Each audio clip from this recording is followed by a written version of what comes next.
It is one of the highest cities in the world. It was home to the greatest pre-Columbian empire in all of the Americas. The city was so well constructed that many of its buildings still stand or use original foundations. Today we're high in the Andes in Cusco, Peru. Cusco is located in south-central Peru, near but not in the Amazon rainforest. The city sits in a deep valley surrounded by mountains. Cusco has a layered history but is most famous as the capital of the Inca Empire. The Spanish have now come and gone. It's relatively small with only 500,000 inhabitants, and the area has had a bit of an Incan revival.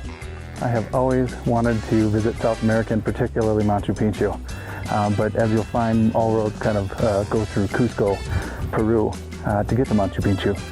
So while doing some of the research, I found out there's quite a bit of stuff. This was the center of the Incan universe, so why not spend a little time here and check it out? Most folks start their visit in the Plaza de Armas and city center. There's good people watching and plenty of dinner options if you are willing to contend with the peddlers. Perhaps one of the best archaeological sites in all of Cusco, Sexy Woman, or Sexy Woman as the locals affectionately call it.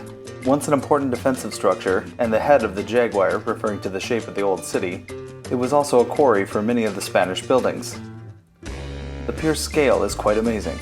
Don't miss this one.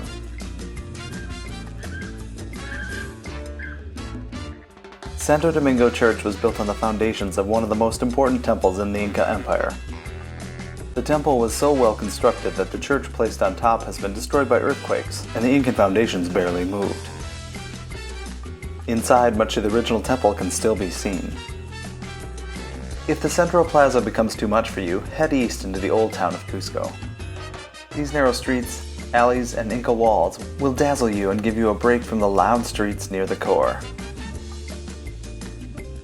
If there are three things you see in the Sacred Valley, it should be Machu Picchu, Sexy Woman, and Untitled. It is one of the best preserved Inca terrace towns. Not much has changed in the town over the past 100 years, and you can still hike up the terraces and get a surreal view of the three connecting valleys. If you have the time, take a tour of the valley on a four-wheeler, or be more eco-friendly and do it on a mountain bike.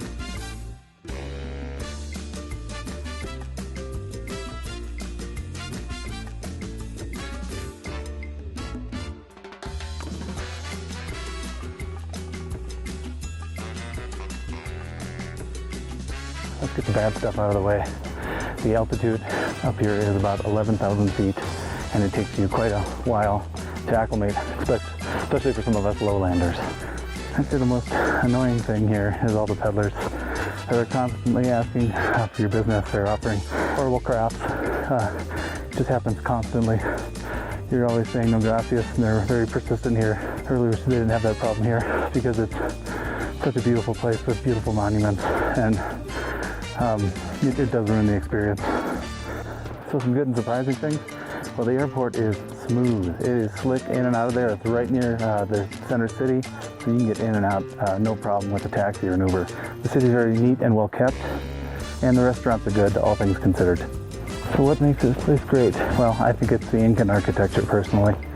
The Spanish colonists, conquerors, whatever you want to call them, built everything on top of these sites.